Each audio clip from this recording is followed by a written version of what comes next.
Kekejaman Zionis Israel terhadap Palestina semakin hari semakin memburuk saja. Agresi Israel terhadap warga Palestina pun terus berlangsung di jalur Gaza dan tepi barat.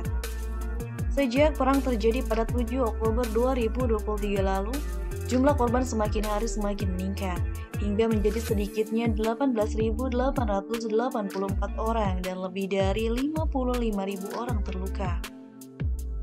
Setelah gencatan senjata berakhir, ternyata serangan Israel terhadap warga Palestina pun semakin merajalela. Kabar terbaru pasca gencatan senjata ini sudah banyak kembali memakan korban syahid, di antaranya warga sipil dan anak-anak. Lagi dan lagi, teknologi senjata yang digunakan oleh Israel ini adalah sebuah bom fosfor putih yang penggunaannya sangatlah terlarang di dunia. Lantas, apakah fosfor putih itu? Dan seberapa bahayanya teknologi ini bagi tubuh manusia? Berikut 7 fakta tentang fosfor putih, teknologi senjata terlarang di dunia. Sejarah fosfor putih. Sejarah senjata fosfor putih itu sudah dimulai pada awal abad ke-20. Pada saat itu, senyawa fosfor putih yang mudah terbakar telah banyak digunakan dalam aplikasi industri.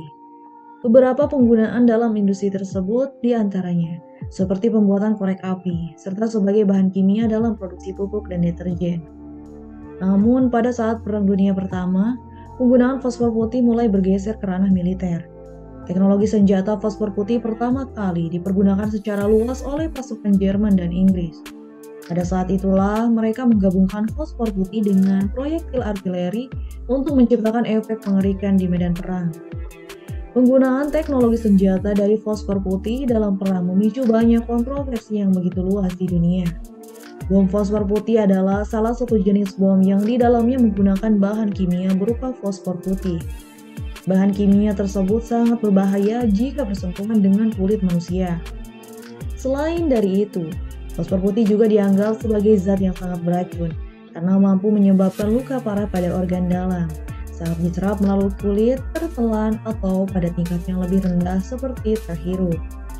Ketika partikel itu terbakar, fosfor putih yang bersentuhan dengan kulit akan menghasilkan luka bakar dan efek rasa panas.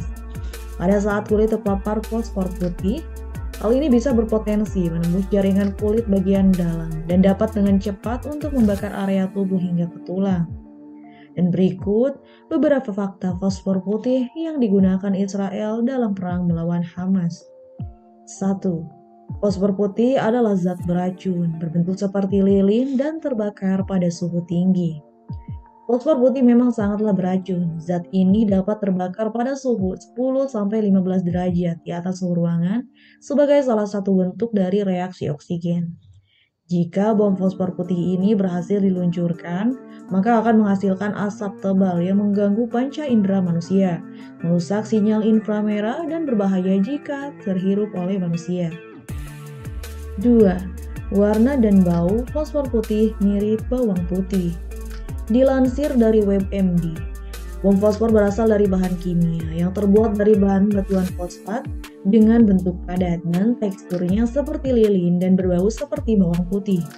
Dalam keadaan murni, fosfor akan berubah menjadi transparan dan tidak memiliki warna dan biasanya membentuk padatan putih dengan sifat lengket dan memiliki bau.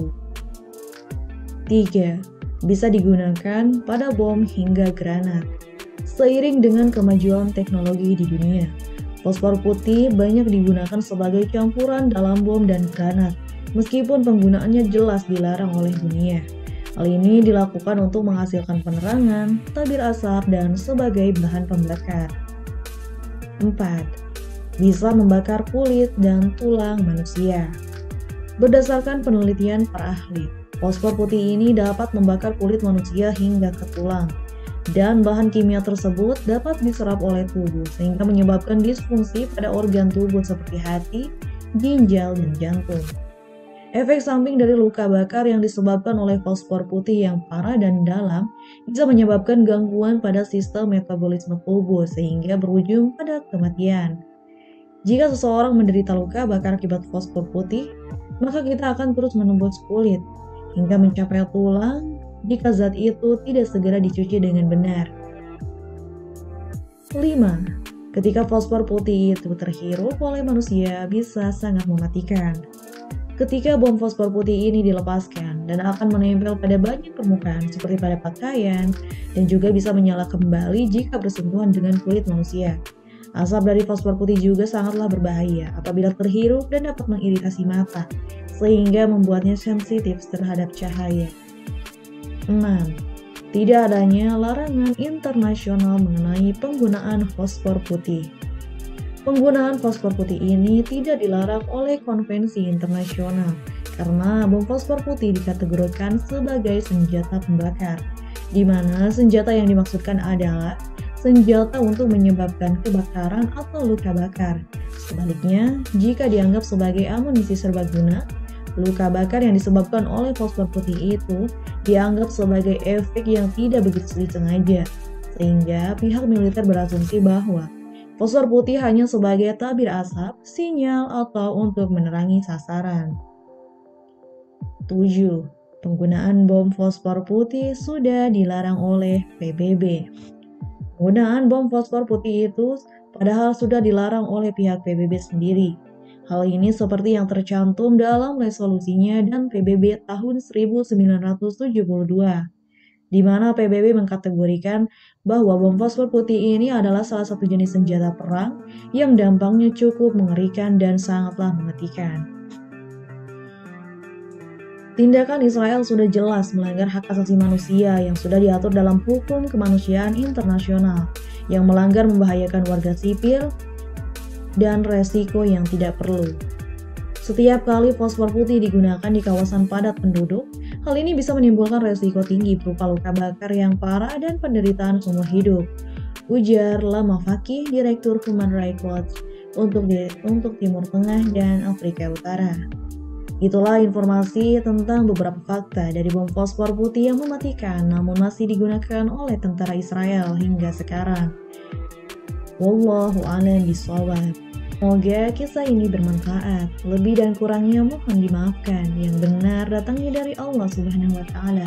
Khilaf dan keliru itu datangnya dari saya pribadi sebagai manusia biasa. Sampai ketemu di kisah-kisah seru selanjutnya yang begitu bermakna. Saya akhiri, wassalamualaikum warahmatullahi wabarakatuh.